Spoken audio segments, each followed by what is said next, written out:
আপনি কেমন আছেন? আলহামদুলিল্লাহ ভালো আছি। হ্যাঁ, ওয়ালাইকুম আসসালাম। সবাই ভালো আছো তোমরা? জি ম্যাম, আলহামদুলিল্লাহ ভালো আছি। আপনি কেমন আছেন ম্যাম? আপনি কেমন আছেন মিস? আলহামদুলিল্লাহ ভালো। হ্যাঁ, ভালো আছি আলহামদুলিল্লাহ। যাক, তোমাদের সাথে বেশ অনেকদিন পরে ক্লাস। এর আগে তোমাদের সাথে ক্লাস হয়েছিল, তারপরে হলো পূজার ছুটি। পূজার ছুটির পরেও শুরু হয়েছে, কিন্তু ওই রুটিন অনুযায়ী আস্তে আস্তে আমার ক্লাস আরো পরে। যাক, পূজার ছুটিতে সব পড়েছে? নাড়ু টাড়ু খেয়েছো? ম্যাম, পূজার ছুটির পরেও তো আপনি একটা ক্লাস করছেন। না ম্যাম, পূজার ছুটির পরে ক্লাস ছিল। পূজার ছুটির পরে তোমাদের সাথে আমার ক্লাস হয়েছে কবে? জি ম্যাম, পরীক্ষার আগে বাংলা এক্সামের দিন। হ্যাঁ হ্যাঁ হ্যাঁ হ্যাঁ, ক্লাস প্রথম হয়েছে। আজকে তো 8 তারিখ, 10 তারিখ, ঠিক আছে। হ্যাঁ, আচ্ছা শোনো, তোমাদেরকে ওই ক্লাসটায়, পূজার ছুটির পরের ক্লাসটায় আমি তোমাদেরকে পড়িয়েছিলাম অপরিচিতা গল্পের সমস্ত কিছু আমরা শেষ করেছি, তাই না? ওখানে সৃজনশীল প্রশ্ন আলোচনা করেছি। আমার এটুকু মনে আছে, তোমাদেরকে পড়া দিয়েছিলাম যে নেক্সট ক্লাসে আমি একটা সৃজনশীল প্রশ্ন দেখব। তোমরা কি লিখেছিলে?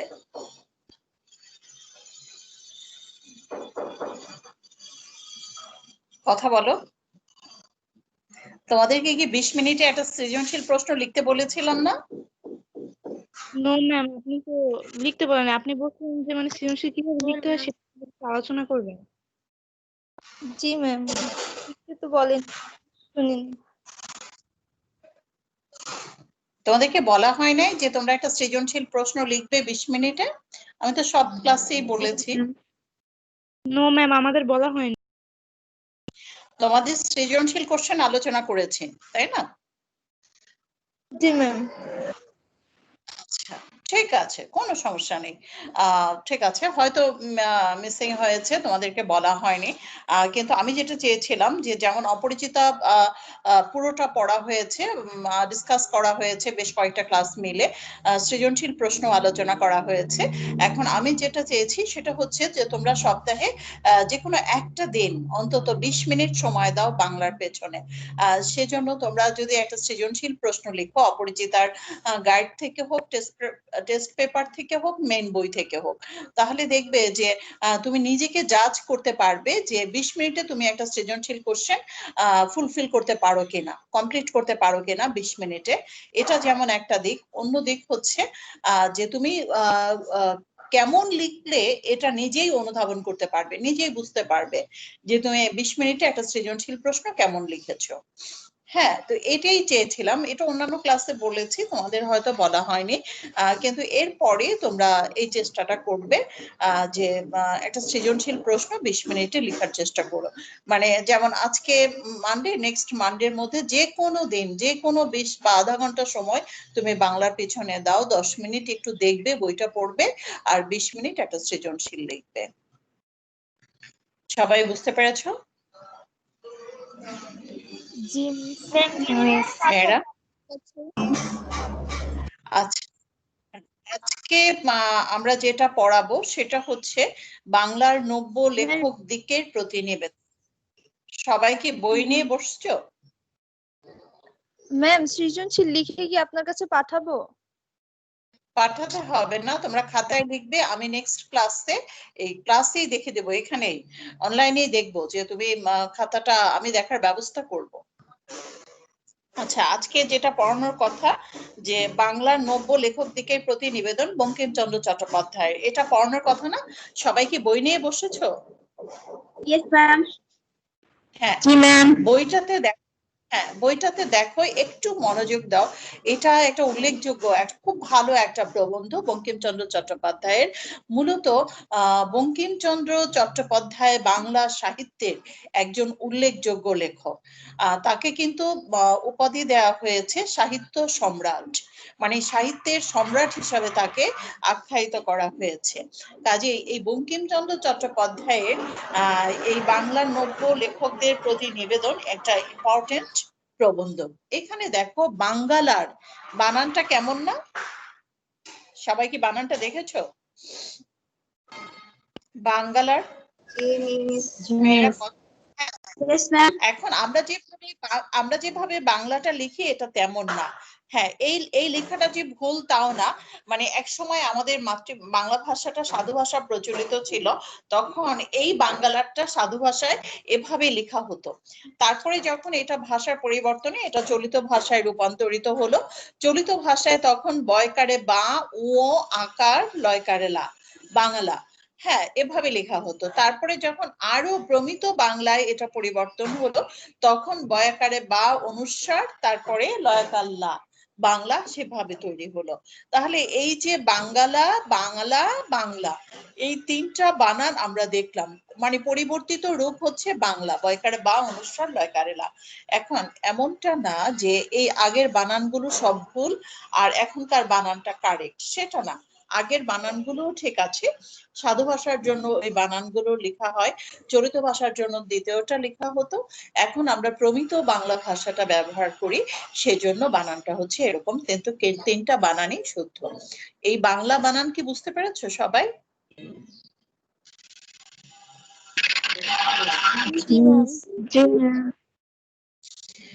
আচ্ছা, এখন নব্য মানে হচ্ছে নতুন লেখক, মানে নতুন লেখক দিকের প্রতি নিবেদন। বঙ্কিমচন্দ্র চট্টোপাধ্যায় বাংলার নব্য লেখক দিকের প্রতি নিবেদন জানিয়েছে। এই প্রবন্ধটা মানে বাংলার নতুন লেখকরা কিভাবে সাহিত্য রচনা করবে এবং কিভাবে সাহিত্য রচনা করা উচিত সেই সম্পর্কে তিনি এখানে বর্ণনা করেছেন। আমরা এই পুরো প্রবন্ধটা অত্যন্ত মনোযোগ সহকারে পড়বো, এটা খুব ইম্পর্টেন্ট একটা প্রবন্ধ। আর তার আগে হচ্ছে বঙ্কিমচন্দ্র চট্টোপাধ্যায়ের সম্পর্কে আমাদের জেনে নিতে হবে, আমরা একটু লেখক পরিচিতি আলোচনা করব।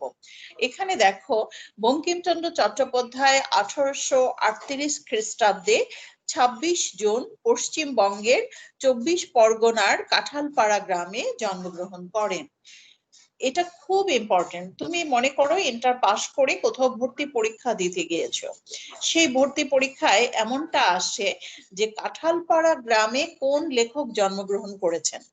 এখন তোমার যদি এটা ভালো করে পড়া থাকে যে কাঁঠালপাড়া গ্রামে কে জন্মগ্রহণ করেছেন বলো তো? বঙ্কিমচন্দ্র চট্টোপাধ্যায়। হ্যাঁ, কত খ্রিস্টাব্দে জন্মগ্রহণ করেছেন? 1838 খ্রিস্টাব্দে। 1838 খ্রিস্টাব্দে।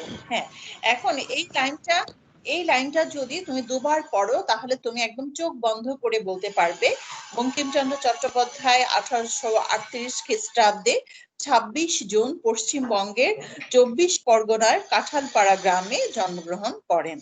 বাংলা ভাষার প্রথম শিল্পসম্মত উপন্যাস তিনি রচনা করেন, বা উপন্যাস রচনায় তার কৃতিত্ব অনেক।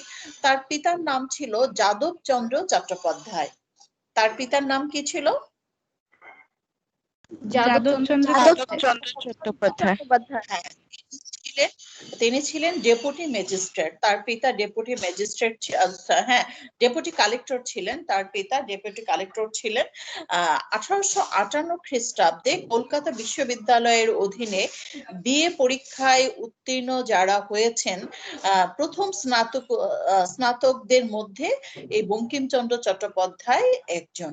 অর্থাৎ 1858 খ্রিস্টাব্দে কলকাতা বিশ্ববিদ্যালয় থেকে প্রথম স্নাতক ডিগ্রি অর্জন করে। এখন যে কয়জন অর্জন করেছে বঙ্কিমচন্দ্র চট্টোপাধ্যায় তাদের মধ্যে একজন, এবং তিনি তখন পেশায় ছিলেন ম্যাজিস্ট্রেট। বঙ্কিমচন্দ্র চট্টোপাধ্যায়ের পেশা কি ছিল? ম্যাজিস্ট্রেট। হ্যাঁ, চাকরি সূত্রে তিনি খুলনায় ম্যাজিস্ট্রেট হিসাবে যোগদান করেন, এবং তখন নীল করের জন্য চাষিদের উপর যে অত্যাচার করা হতো, ব্রিটিশরা যে অত্যাচার করত, তিনি সেই অত্যাচার দমন করতে পেরেছিলেন। মূলত দায়িত্ব পালনে তিনি ছিলেন নিষ্ঠাবান, যোগ্য বিচারক হিসাবে তার খ্যাতি ছিল অনেক।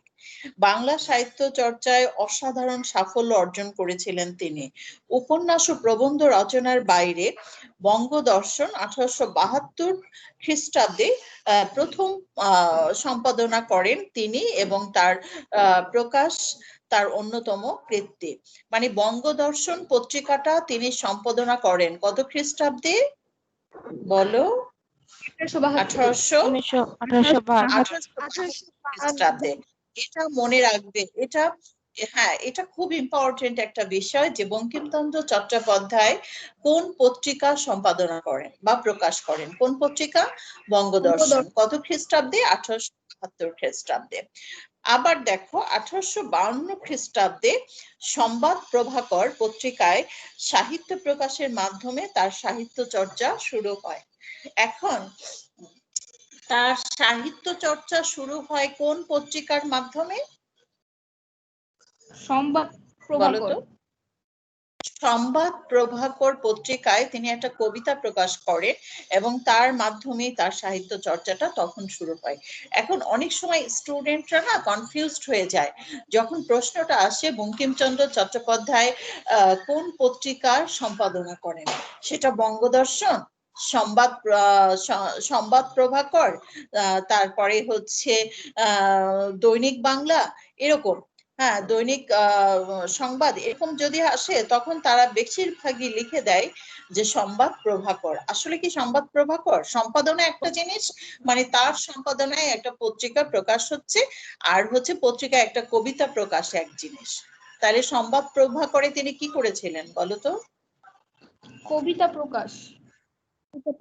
কবিতা প্রকাশ করেছিলেন। মনে করো প্রথম আলো পত্রিকায় তোমার একটা কবিতা প্রকাশ পেল, আর ইত্তেফাক পত্রিকাটা তোমার সম্পাদনায় প্রচার হলো, এটা দুইটা ভিন্ন জিনিস। তো এই জন্য মনে রাখবে তিনি সম্পাদনা করেছেন বঙ্গদর্শন, আর কিন্তু কবিতা তার প্রকাশ হয়েছে কোথায়? সংবাদ প্রভাকরে। বঙ্কিমচন্দ্রের গ্রন্থ সংখ্যা 34, অর্থাৎ তিনি যতগুলো গ্রন্থ রচনা করেছেন সেই গ্রন্থগুলোর সংখ্যা হচ্ছে 34। তার রচিত তিনি প্রথম সার্থক উপন্যাস রচনা করেন, সেটার নাম হলো দুর্গেশ মন্দিরে। মানে বঙ্কিমচন্দ্র চট্টোপাধ্যায় প্রথম বাংলা সাহিত্যে সার্থক উপন্যাস রচনা করেন। এছাড়াও প্যারীচাঁদ মিত্র প্রথম আলালের ঘরের দুলাল রচনা করেছিলেন, কিন্তু সেটা সার্থক উপন্যাস হয়নি।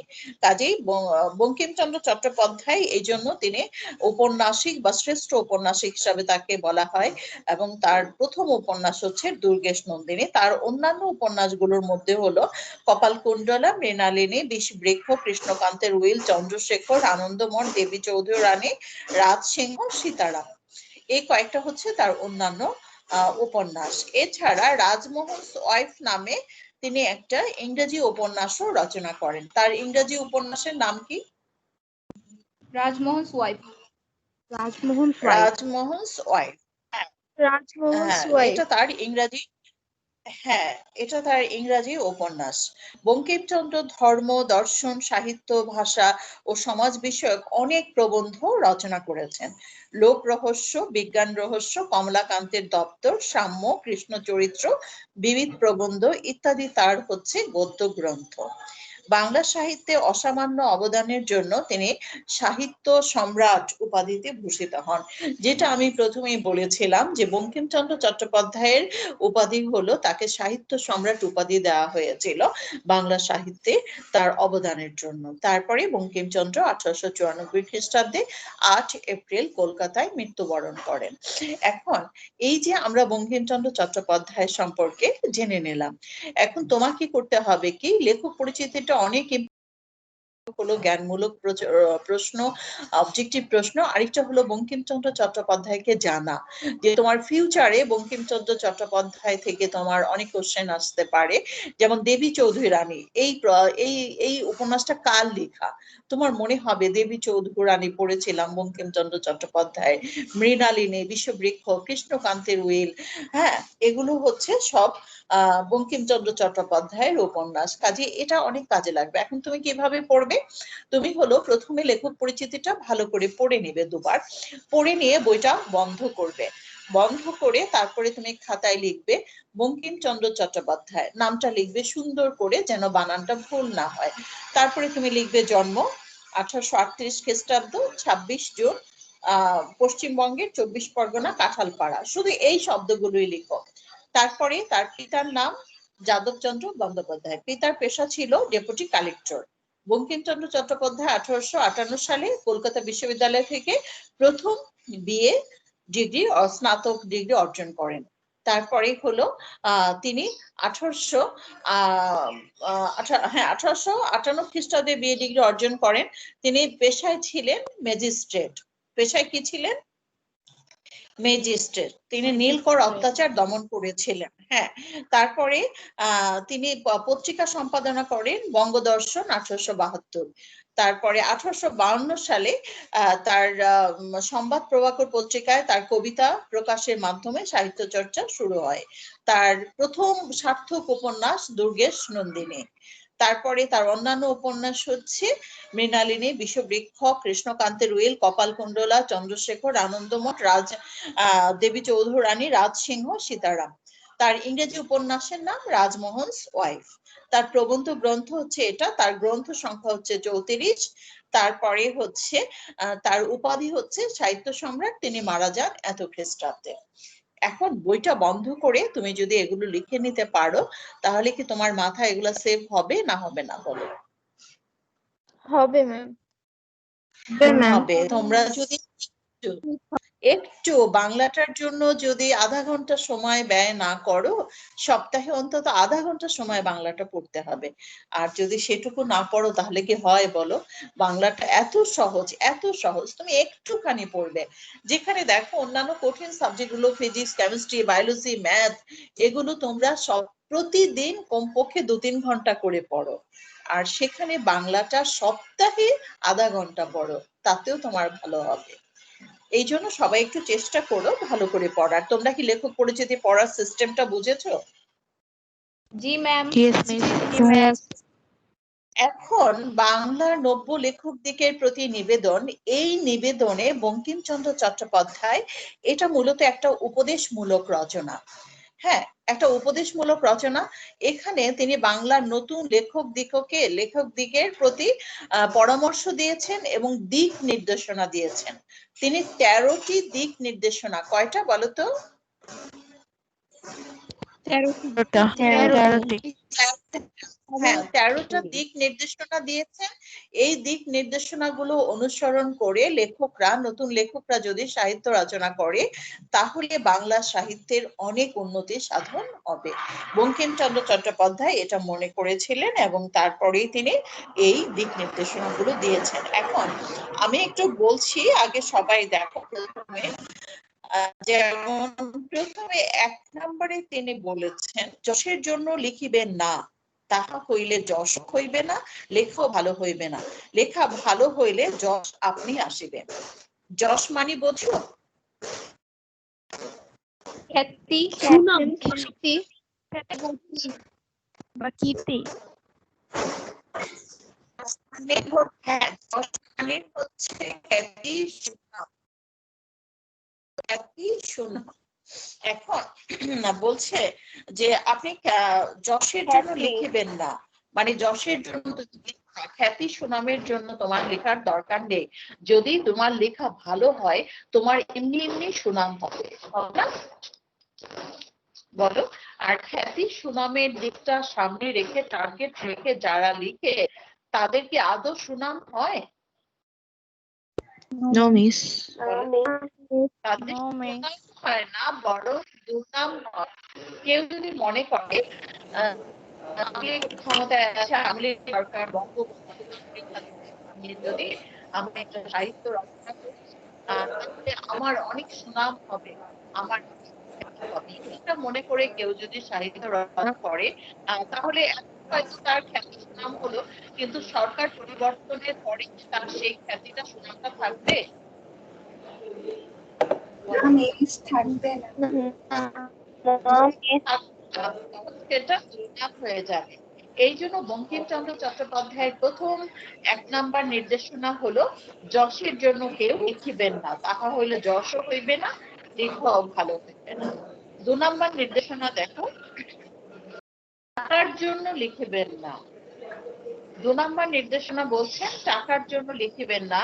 ইউরোপে এখন অনেক লোক টাকার জন্য লেখে এবং টাকাও পায়, লেখাও ভালো হয়, কিন্তু আমাদের এখনো সেদিন হয় নাই। এখন অর্থের উদ্দেশ্যে লিখিতে গেলে লোকরঞ্জন প্রবৃত্তি প্রবল হইয়া পড়ে।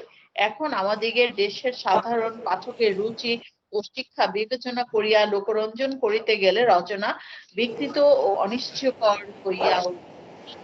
দেখো, আরো একটা কথা তিনি বলেছেন হলো যে অর্থের জন্য, টাকার জন্য লেখা যাবে না, টাকার জন্য লেখা ঠিক হবে না। কারণ টাকার জন্য যদি লিখে তাহলে সেই লেখাটা নষ্ট হয়ে যাবে। ইউরোপে অনেকে টাকার জন্য লিখে, কিন্তু ইউরোপ কান্ট্রির সাথে আমাদের দেশের তুলনা করা যাবে না। কারণ ইউরোপ কান্ট্রিতে সে ধরনের পরিবেশ তৈরি হয়েছে, কিন্তু আমাদের দেশে সে ধরনের পরিবেশ এখনো তৈরি হয় নাই। যদি অর্থের জন্য কেউ, টাকার জন্য কেউ লিখে, তাহলে মানুষের মনোরঞ্জন করতে হয়, লোকরঞ্জন করতে হয়। কিন্তু সাহিত্য কিন্তু মানুষের মনোরঞ্জনের জন্য না। সাহিত্য হচ্ছে মানুষের মনের ক্ষুধা মেটানোর জন্য, আত্মার ক্ষুধা মেটানোর জন্য সাহিত্য রচনা করতে হয়, কারো মনোরঞ্জনের জন্য না। কাজেই যদি আমি টাকার জন্য লিখি, কেউ যদি আমাকে টাকা দিবে এই প্রত্যাশায় আমি যদি সাহিত্য রচনা করি, তাহলে কি সেটা প্রকৃত সাহিত্য হবে বলো তো? মেয়েরা No, ma'am. হবে না। হ্যাঁ, সেটা প্রকৃত সাহিত্য হবে না, সেটা হবে কারো মনোরঞ্জনের জন্য সাহিত্য। তো এই জন্য তিনি 2 নম্বরে কি বলেছেন বলো তো? টাকার জন্য বলো, লিখতে 2 মানা নম্বরে কি করেছেন। বলেছেন? টাকার জন্য লিখবেন না। ইউরোপে এখন অনেক লোক হ্যাঁ, টাকার জন্যই টাকাও পায়। হ্যাঁ, ভালো হয়, হ্যাঁ, কিন্তু টাকার আমাদের জন্য তিনি লিখতে এরকম নিষেধ হয় না। করেছেন যে টাকার জন্য লেখা যাবে না। তারপরে 3 নম্বরটা একজন পড়ো তো। যদি মনে এমন বুঝতে পারেন যে লিখিয়া দেশের বা মনুষ্য জাতির কিছু মঙ্গল সাধন করিতে পারেন অথবা সৌন্দর্য সৃষ্টি করিতে পারেন, তবে অবশ্য লিখিবেন। যাহারা অন্য উদ্দেশ্যে লেখেন, তাহাদিগকে যাত্রাওয়ালা প্রভৃতি নীচ ব্যবসায়ী দিগের সঙ্গে গণ্য করা যাইতে পারে। হ্যাঁ, এখন দেখো, এখন যদি হয় যে লিখে তুমি মনুষ্য জাতির বা সমাজের কল্যাণ সাধন করতে পারো বা সৌন্দর্য সৃষ্টি করতে পারো, তাহলে অবশ্যই লিখবে। আর যদি তোমার লেখা সমাজের বা মানুষের কল্যাণে কাজে ব্যয় না হয়, তাহলে তাকে তুলনা করা হয়েছে যাত্রাওয়ালা প্রভৃতি নিচু ব্যবসায়ীদের সঙ্গে গণ্য করা যেতে পারে। এখন দেখো, তুমি একটা উপন্যাস রচনা করলে, তুমি একটা ছোট গল্প রচনা করলে, কিন্তু তোমার এই ছোট গল্পটা সমাজের কোনো কাজে আসলো না। একটা সময় দেখো, আমাদের দেশে, আমাদের সমাজ ব্যবস্থায় সতীদাহ প্রথা প্রচলিত ছিল না? জি মিস। হ্যাঁ, এখন সতীদাহ প্রথা প্রচলিত আছে? না মিস, এখনো না, নাই। miss. না ম্যাম। এখন আর সতীদাহ প্রথা প্রচলিত নাই। একসময় আমাদের দেশে যৌতুক প্রথা প্রকট আকারে ছিল, কিন্তু এখন আর যৌতুক প্রথা আছে ওরকম নেই। এখন এই যে এগুলো কারা হ্যাঁ, অল্প। এখন লেখনীর দ্বারা এই যে যৌতুক প্রথার বিরুদ্ধে রবীন্দ্রনাথ ঠাকুর লিখেই যাচ্ছিলেন, তারপরে এই সতীদাহ প্রথার বিরুদ্ধে লেখকরা তৎকালীন সময়ে ঈশ্বরচন্দ্র বিদ্যাসাগর থেকে শুরু করে সবাই লিখে লিখে তারপরে যৌতুক প্রথা বন্ধ করেছে। আবার দেখো, একসময় আমাদের দেশে অনেক কুসংস্কার ছিল, এখন কিন্তু অনেকটা কুসংস্কার মুক্ত হয়েছে এই লেখনীর মাধ্যমে। বিভিন্ন উপন্যাস, গল্প, এগুলোর মাধ্যমে এই সমাজের ব্যাধিগুলো দূর করা সম্ভব। কাজে এই লেখনী যদি সমাজ এবং মানুষের কোনো কল্যাণে ব্যয় না হয়, তাহলে সেই লেখাটাকে যাত্রাওয়ালার সাথে তুলনা করা হয়েছে। মানুষ দেখবে গ্রামে কোথাও রাত জেগে জেগে যাত্রা দেখে না, সারা রাত একদম নেশার ঘুরে যাত্রা দেখতে থাকে, আর সকালবেলা হলে একটু ঘুমায় নেয়, তারপরে সে যাত্রায় কি দেখেছে তার কিছুই মনে থাকে না। মানে ওটার আবেদন স্থায়ী হয় না। যাত্রাটা যতক্ষণ নেশার ঘুরে দেখে ততক্ষণই ভালো লাগে, তারপরে যাত্রা শেষ, তার সব শেষ, ওটার মাথায় কিছু থাকে না। তো এই জন্য বলা হয়েছে যে যেই সাহিত্য মানুষের কল্যাণে লাগবে না, সমাজের কল্যাণে লাগবে না, তাকে যাত্রাওয়ালার সাথে তুলনা করা হয়েছে, যার কোনো আবেদন নেই। এটুকু বুঝতে পেরেছো তোমরা? জি মিস। 4 নাম্বারটা হ্যাঁ, 4 নাম্বারটা দেখো, যাহা অসত্য, ধর্ম বিরুদ্ধ, পরনিন্দা বা পরপীড়ন বা স্বার্থ সাধন যাহার উদ্দেশ্য, সে সকল প্রবন্ধ কখনো হিতকর হইতে পারে না। সুতরাং তাহা একেবারে পরিহার্য। সত্য ও ধর্ম সাহিত্যের উদ্দেশ্য, অন্য উদ্দেশ্য লেখনী ধারণ মহাপাপ। এখন দেখো বলছে যাহা অসত্য, পরনিন্দা, তারপরে হচ্ছে ধর্ম বিরুদ্ধ, পরপীড়ন, স্বার্থ সাধন, সেটা কখনোই সাহিত্য হতে পারে না। সাহিত্যের উদ্দেশ্য কোনটা বলতো? সত্য ও ধর্ম। মানুষের আত্মার ক্ষুধা মেটানো। সত্য ও ধর্মই সাহিত্য। এই সত্য ও ধর্মই হচ্ছে সাহিত্যের সবগুলো বাজে করে। সত্য ও ধর্ম হচ্ছে সাহিত্যের উদ্দেশ্য, মানে সাহিত্যের উদ্দেশ্য হচ্ছে সত্য ও ধর্ম। অন্য উদ্দেশ্যে যদি কেউ লিখে তাহলে সেটা মহা পাপের সাথে তুলনা করা হয়েছে। অর্থাৎ ধর্মের বিরুদ্ধে কিছু লেখা যাবে না, মিথ্যা বানোয়াট কিছু লেখা যাবে না। সত্য এবং ধর্মটা সাহিত্যের প্রধান উদ্দেশ্য। কাজেই ধর্মের বিরুদ্ধে কারো পরনিন্দা করে অসত্য কিছু, পরপীড়ন, নিজের স্বার্থের জন্য কোনো কিছু লেখা যাবে বলতো? না মিস, না মিস। যাবে না। পরপীড়ন বলতে কি হয়েছে? পরপীড়ন মানে যেটা অন্যকে যন্ত্রণা দেয়। পর মানে পর, পীড়ন মানে যন্ত্রণা। এমন আছে না, তুমি একটা লিখেছো, এটা পড়ে তোমার বন্ধু খুব কষ্ট পাচ্ছে, হ্যাঁ, তাকে ইনসাল্ট করে লিখেছো, তাকে ইন্টিগ্রেট করে লিখেছো, এটা হচ্ছে পরপীড়ন। এরপরে 5 দেখো, যাহা লিখিবেন তাহা হঠাৎ ছাপাইবেন না, কিছুকাল ফেলিয়া রাখিবেন, কিছুকাল পরে উহা সংশোধন করিবেন, তাহা হইলে দেখিবেন প্রবন্ধে অনেক দোষ আছে। কাব্য, নাটক, উপন্যাস 2-1 বছর ফেলিয়া রাখিয়া তারপর সংশোধন করিলে বিশেষ উৎকর্ষ লাভ করে। যাহারা সাময়িক সাহিত্যের কার্যে ব্রতী তাহাদের পক্ষে এই নিয়ম রক্ষাটি ঘটিয়া ওঠে না। এই জন্য সাময়িক সাহিত্য লেখকের পক্ষে অবনতিকর। এখন দেখো তিনি বলেছেন যে একটা লেখক যদি আজকে যা লিখেছে কালকে সেটা প্রকাশ করে ফেললো, এটা কখনোই ঠিক হবে না। একটা লেখা লিখে এটা ফেলে রাখেন, ফেলে রেখে অনেক দিন পরে আবার সেটা পড়েন, পড়লে দেখা যাবে ওখানে অনেক ভুল ত্রুটি আছে। বিশেষ করে কাব্য, নাটক, উপন্যাস এগুলো রেখে তিনি 2-1 বছর ফেলে রাখতে বলেছেন। ফেলে রাখার পরে তারপরে যখন সেটা আবার পড়তে যাবে তখন দেখবে অনেক ভুল ত্রুটি, সেটা সংশোধন করে দেয়া যায় এবং তখন সাহিত্যটার উৎকর্ষ, মানে সেটার সৌন্দর্য বা সত্যতা বা সুন্দর একটা জিনিস তৈরি হয়। অবশ্য যারা বলেছেন, যারা সাময়িক সাহিত্য রচনা করেন তাদের পক্ষে এই নিয়মটা মানা সম্ভব না, কারণ লেখকের পক্ষে অবনতিকর, খারাপ হয়ে যাবে। সাময়িক সাহিত্য যারা মানে হলো যে আমি আজকে একটা সাহিত্য অল্প দিনের জন্য প্রকাশ করলাম, লিখলাম, এটা প্রকাশ করলাম, আবার এটা কিছুদিন পরে এমনি হারিয়ে যাবে। মানে সাময়িক সাহিত্যের পক্ষে যারা, তাদের জন্য এই নিয়মটা মানা সম্ভব না। তারপরে দেখো 6 নাম্বার, যে বিষয়ে যাহার অধিকার নাই সে বিষয়ে তাহার হস্তক্ষেপ অকর্তব্য। এটি সোজা কথা, কিন্তু সাময়িক সাহিত্যতে এই নিয়মটি রক্ষিত হয় না। সুন্দর করে বলেছেন, যে বিষয়ে যাহার অধিকার নাই সে বিষয়ে তাহার হস্তক্ষেপ করা অকর্তব্য। মানে একটা বিষয়ে আমার কোনো অধিকার নাই লেখার, কিন্তু তারপরে আমি সেটা লিখতে যাচ্ছি, এটা কখনোই ঠিক হবে না। যেটা লেখার অধিকার আমার নেই সেটা আমি কখনোই লিখবো না, এবং এই লেখাটা হচ্ছে অকর্তব্য, মানে একদম কর্তব্যের বাইরে। আর সাময়িক সাহিত্য যারা লেখেন তাদের পক্ষে এটা মানা সম্ভব হয় না। এই 6 নাম্বার পর্যন্ত বুঝেছো? জি ম্যাম। জি মিস। কেন মানা হয় সাহিত্য থেকে? সাময়িক সাহিত্য যারা লিখেন তারা প্রতিদিনই লিখেন, প্রতিদিনই প্রকাশ করেন। এটার স্থায়িত্ব আছে কি নেই, কেউ ধরে রাখলো কি রাখলো না, মনে রাখলো কি মনে রাখলো না, এটা তারা মনে করেন না। কাজেই যেমন আমি এখন যে অবস্থানে আছি সেখান থেকে আমি যদি এই যে এখন জো বাইডেনকে নিয়ে লিখতে শুরু করি, এটা তো আমার অনধিকার চর্চা। এটা কি আমার ওনাকে আমি কতটুকু জানি? একজন রাজনৈতিক লিডার, যারা বিশ্বের সবচেয়ে ক্ষমতাশালী দেশের যিনি প্রেসিডেন্ট, তাকে নিয়ে লেখাটা কি আমার পক্ষে সম্ভব?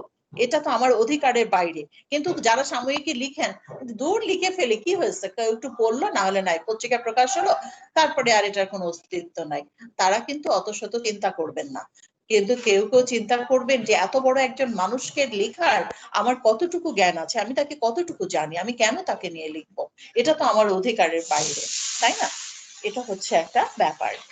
এরপরে দেখো, বিদ্যা প্রকাশের চেষ্টা করিবেন না, বিদ্যা থাকিলে তাহা আপনি প্রকাশ পায়, চেষ্টা করিতে হয় না। বিদ্যা প্রকাশের চেষ্টা পাঠকের অতিশয় বিরক্তিকর এবং রচনার পরিপাট্যের বিশেষ হানিজনক। এখনকার প্রবন্ধের ইংরেজি, সংস্কৃত, ফরাসি, জার্মান কোটেশন বড় বেশি দেখিতে পাই। যে ভাষা আপনি জানেন না, পরের গ্রন্থের সাহায্যে সে ভাষা হইতে কদাচ উদ্ধৃত করিবেন না। এখন বলেছে বিদ্যা প্রকাশের চেষ্টা করিবেন না। এই যে বিদ্যা প্রকাশ, যে আমি অনেক জানি, আমার পাণ্ডিত্য জাহির করতে হবে আমার লেখনীর মধ্য দিয়ে, আমি অনেক কঠিন কঠিন শব্দ ব্যবহার করলাম, সেটা কি পাঠক সহজে বুঝতে পারবে বলো? না মিস। মিস। পারবে না। তখন পাঠকের কাছে সেই লেখাটা হয়ে যাবে বিরক্তিকর এবং আমার লেখাটার মান খারাপ হয়ে যাবে, সেটা হবে অপমানজনক। আবার অনেকে লেখার মধ্যে বিদেশি কোটেশন, ইংরেজি কোটেশন, জার্মানি কোটেশন, ফরাসি কোটেশন, এরকম অনেক বড় বড় কোটেশন মানে উদ্ধৃতি দিয়ে দেয় তার লেখাটাকে স্ট্যান্ডার্ড করার জন্য। কিন্তু আমি যদি আমার মাতৃভাষার, আমার বাংলা ভাষার কোটেশন না দিয়ে বিদেশি কোটেশন গুলো ব্যবহার করে, তাহলে কি সেটা অনেক বেশি মানসম্মত হবে? কখনোই না। আমার নিজের অন্যের গ্রন্থ থেকে কোটেশন এনে আমি আমার লেখার মধ্যে কেন দিব? আমি আমার দেশের কোটেশন ব্যবহার করতে পারি। সেটাকে বলেছে যে অন্যের গ্রন্থের, পরের গ্রন্থের সেই ভাষা হতে কখনো সেই উদ্ধৃতি দেওয়াটা ঠিক হবে না। যতটুকু না দিয়ে পারা যায় ততটুকুই করা উচিত। চিন্তা করো, বঙ্কিমচন্দ্র চট্টোপাধ্যায় এই প্রবন্ধ রচনা করেছেন আজ থেকে প্রায় 150 বছর আগে। এখন তৎকালীন লেখকদের জন্য এটা যতটা প্রযোজ্য ছিল, এখনকার লেখকদের জন্য এটা প্রযোজ্য নাকি অপ্রযোজ্য? অপ্রযোজ্য। অপ্রযোজ্য না মিস, প্রযোজ্য। এখনো প্রযোজ্য। মানে সেই 150 বছর আগে লিখেছেন, তৎকালীন সময়ে লেখকদের জন্য যেটা প্রযোজ্য ছিল, এখন সেটা আরো বেশি প্রযোজ্য।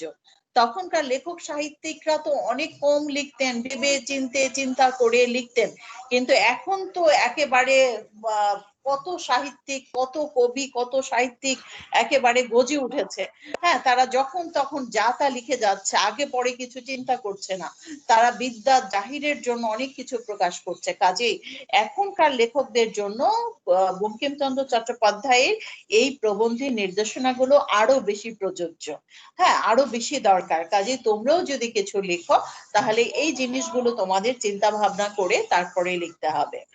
এরপরে 8 নম্বরে তিনি বলেছেন অলংকার প্রয়োগ কখনো কখনো, কদাচ মানে কখনো, কোনো সময়। এরপরে দেখো 8 নম্বরে তিনি বলেছেন অলংকার প্রয়োগ বা রসিকতার জন্য চেষ্টিত হইবেন না। স্থানে স্থানে অলংকার বা ব্যঙ্গের প্রয়োজন হয় বটে, লেখকের ভান্ডারে এ সামগ্রী থাকিলে প্রয়োজন মতো আপনি আসিয়া পৌঁছাবে, ভান্ডারে না থাকিলে মাথা কুটিলেও আসিবে না। অসময়ে বা ভান্ডারে ভান্ডারে কোথায় অলংকার প্রয়োগ বা রসিকতার মতো কদর্য আর কিছুই নাই। অর্থাৎ অলংকার প্রয়োগ, সাহিত্যের মধ্যে অনেক অলংকার, ছন্দ, উপমা এগুলো এখন প্রয়োগের চেষ্টা করার দরকার নেই। শোনা যাচ্ছে না, শোনা যাচ্ছে না। কেন শুনতে পাচ্ছ না? কেটে কেটে কেটে আসতেছে, কেটে কেটে কেটে কেটে আসছে, ফার্স্ট থেকে একদম প্রথম থেকে। আর কি পড়তো এই 8 নম্বরের প্রথম থেকে না ক্লাসের প্রথম থেকে? না মিস, 8 নম্বরের প্রথম থেকে মিস। এখন কি শুনতে পাও? অনেক সময় নেটওয়ার্ক অ্যাক্সেস দুর্বল থাকে, উইক থাকে, তখন এখন শুনতে পাচ্ছ? জি ম্যাম। হ্যাঁ মিস, এখন শুনতে পাচ্ছি। যে তিনি বলেছেন যে অলংকার, অনেক সময় সাহিত্যে অলংকার, ছন্দ, উপমা এগুলো ব্যবহার করা হয়। এখন তিনি বলেছেন এই অলংকার খুব বেশি ব্যবহারের প্রয়োজন নাই। যদি ভান্ডারে থাকে, মাথায় থাকে, তাহলে সেটা এমনি বেরিয়ে আসবে এবং লেখা যাবে। কিন্তু অন্য কোথাও থেকে সংগ্রহ করে অলংকার, উপমা এগুলো সাহিত্যে ব্যবহার করা ততটা প্রয়োজন হয়ে উঠে না, কাজে অন্য জায়গা থেকে আনার চেষ্টা করা উচিত হবে না। 9 নম্বরে তিনি বলেছেন, যে স্থানে অলংকার বা ব্যঙ্গ বড় সুন্দর বলিয়া বোধ হইবে সেই স্থানটি কাটিয়া দিবে। এটি প্রাচীন বিধি, আমি সে কথা বলি না, কিন্তু আমার পরামর্শ এই যে স্থানটি বন্ধু বর্গকে পুনঃ পুনঃ পড়িয়া শোনাইবে, সে স্থানটি বন্ধু বর্গকে পুনঃ পুনঃ পড়িয়া শোনাইবে। যদি ভালো না হইয়া থাকে তবে 2-4 বার পড়িলে লেখকের নিজেই আর উহা ভালো লাগিবে না, বন্ধু বর্গের নিকট পড়িতে লজ্জা করিবে, তখন উহা কাটিয়া দিবে। অর্থাৎ এরকম হয়, যেমন তুমি একটা কবিতা লিখেছো, এখন আল্লাহ কবিতাটা কি ভালো হলো, আচ্ছা আমি আমার ফ্রেন্ডকে একটু শোনাই তো। অনেকে দেখবে যে তারপরে ফ্রেন্ডকে পড়ে শোনায়, দেখতো কবিতাটা কেমন হয়েছে, তখন অনেক সময় ফ্রেন্ড আবার পরামর্শ দেয়, না এই লাইনটা ঠিক হয় নাই, এই লাইনটা দেয়া ঠিক হবে না, এরকম। এই জন্য বঙ্কিমচন্দ্র চট্টোপাধ্যায় বলেছেন যে যা রচনা করবে, যে অলংকার ব্যবহার করবে, সেই জায়গাটা কেটে দেয়া ভালো। আবার তুমি যা লিখছো সেটা বারবার বন্ধুদেরকে পড়ে শোনাতে পারো। যদি বন্ধুরা সেটা ভুল ত্রুটি ধরতে পারে বা ধরতে না পারে, তাহলে তুমি যখন বারবার পড়বে তাহলে তুমি বুঝতে পারবে যে সেটার ভুল কোথায়, আর সেটা বুঝতে পেরে তুমি সেটা কেটে দিতে পারবে, আর বন্ধুদের শোনায় তোমাকে লজ্জা পেতে হবে না। অর্থাৎ তুমি যা লিখেছো সেটা বারবার পড়ে শোনালে এটার ভুলগুলো বুঝতে পারবে। তারপরে দেখো 10 নম্বরে বলেছে, সরল অলংকারের শ্রেষ্ঠ অলংকার সরলতা। সকল অলংকারের শ্রেষ্ঠ অলংকার হচ্ছে সরলতা। এটা তোমাদের প্রশ্ন আসতে পারে, সকল অলংকারের শ্রেষ্ঠ অলংকার কি? সরলতা। যিনি সোজা সরলতা, যিনি সোজা কথায় আপনার মনের ভাব সহজে পাঠককে বুঝাইতে পারেন তিনি শ্রেষ্ঠ লেখক, কেননা লেখার উদ্দেশ্য পাঠককে বোঝানো। অর্থাৎ যে একটা লাইন আছে না, তুমি যাহা লিখিবে লোকে পড়িবা মাত্রই তাহা বুঝিতে পারে। অর্থাৎ তুমি যেটা লিখছো সেটা সহজ সরল ভাবে লিখতে হবে, প্রেজেন্ট করতে হবে। যদি সেটাকে একেবারে কঠিন ভাষায় লিখো তাহলে পাঠক সেটা অনুধাবন করতে পারবে না। এই জন্য সরলতা হচ্ছে একদম শ্রেষ্ঠ অলংকার, আর সেই যে বুঝাতে পারবেন তিনি হবেন শ্রেষ্ঠ লেখক। 11 নম্বর দেখো, কাহারও অনুকরণ করিও না, মানে কারো অনুকরণ করা যাবে না। অনুকরণ দোষগুলো, অনুকৃত গুণগুলো হয় না, মানে মানুষ দোষটাই অনুকরণ করে কিন্তু গুণগুলো অনুকরণ করে না। যে একজন ইংরেজি লেখক এটা লিখেছেন, আমাকেও তাই লিখতে হবে, এটা যেন কখনো মনে না করি। অর্থাৎ অনুকরণ করে লেখা যাবে না। যে কথার প্রমাণ দিতে পারিবে না তাহা লিখিও না। প্রমাণগুলো সংযুক্ত করা সকল সময় প্রয়োজন হয় না, কিন্তু হাতে থাকা চাই, মানে তুমি যেটা প্রমাণ দিতে না পারবে সেটা কখনো লিখবে না, যেটা সত্য সেটা লিখতে হবে। বাংলা সাহিত্য বাংলার ভরসা, এই নিয়মগুলো বাংলা লেখকদিগের প্রতি রক্ষিত হইল, বাংলা সাহিত্যের উন্নতি বেগে হইতে থাকিবে। মানে সর্বশেষে তিনি বলেছেন বাংলা সাহিত্যই হচ্ছে বাংলার ভরসা। কাজে এই নির্দেশনাগুলো যদি নব্য লেখকদের প্রতি দেয়া হলো, তারা যদি এটা মেনে চলে তাহলে বাংলা সাহিত্যের উন্নতি সাধন হবে, দ্রুত উন্নতি সাধন হবে। এখন তোমরা এই প্রবন্ধটা আমি যেটা আলোচনা করলাম, তোমাদের কাজ হচ্ছে তোমরা লেখক পরিচিতি একদম আমি যেভাবে বলেছি সেভাবে মুখস্থ করবে। আর এখানে যে 13টা পয়েন্ট আছে, এই 13টা পয়েন্ট তোমরা একদম টানা মুখস্থ করে ফেলবে। সবাই কি এই কথাটা বুঝতে পারছো? জি ম্যাম, বুঝতে পারছি। তারপরে তোমরা পাঠ পরিচিতিটা পড়বে। এটা এই প্রবন্ধের 13টা পয়েন্ট মুখস্থ করা ছাড়া আর কোনো উপায় নেই। যেমন তুমি 1 নম্বরে একদম চোখ বন্ধ করে বলতে থাকবে যে যশের জন্য লেখা যাবে না, 2 নম্বরে টাকার জন্য লেখা যাবে না, 3 নম্বরে সমাজ বা মানুষের কল্যাণের জন্য লিখতে হবে, 4 নম্বরে অসত্য বা ধর্ম বিরুদ্ধ কিছু লেখা যাবে না, এগুলো এভাবে বলতে থাকবে। তাহলে আমি নেক্সট ক্লাসে তোমাদের পড়া নিব লেখক পরিচিতি, 13টা এই দিক নির্দেশনা আর পাঠ পরিচিতি, 3টা জিনিস পড়া। নেক্সট ক্লাসে আমি আর কিছু পড়াবো না, শুধু তোমাদের কাছ থেকে পড়া নিব। সবাই বুঝতে পেরেছো? জি ম্যাম। জি মিস। মনে থাকবে তোমাদের আবার ক্লাস, আমারও আবার ক্লাস, আমার এই পরেরটা আবার 50 আরেকটা ক্লাস। তাহলে ঠিক আছে, তোমরা ভালো থেকো, ইনশাল্লাহ নেক্সট ক্লাসে সবার সাথে দেখা হবে। ওকে, ওকে মিস, আসসালামু আলাইকুম। ওয়ালাইকুম আসসালাম। সবাই লিভ নাও।